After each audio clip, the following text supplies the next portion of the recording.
Do you have difficulty sleeping? Do your kids have difficulty sleeping? Do they sometimes say they feel like there's a monster under their bed at night? Do you suffer from migraines, headaches, just feeling irritable throughout the day?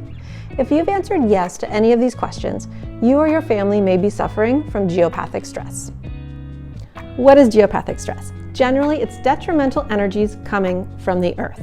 Now, the Earth is full of positive energy, but there's also some that can be very detrimental to us. And this can come through in underground water and detrimental earth energy lines.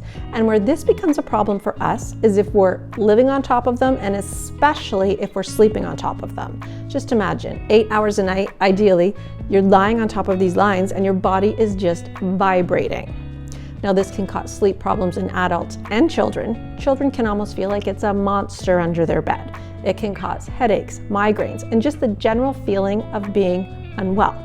An interesting thing that we found with geopathic stress is that cats are drawn to it and dogs are deterred by it. So is there an area in your house that your cat loves to sleep all the time? If yes, that is very likely an area of geopathic stress. Again, is there an area your dog won't go, even if you put their favorite bed there, treats there? If yes, that is very likely an area of geopathic stress. If you'd like to know more, I'd love to hear from you. Please go to terricumming.com.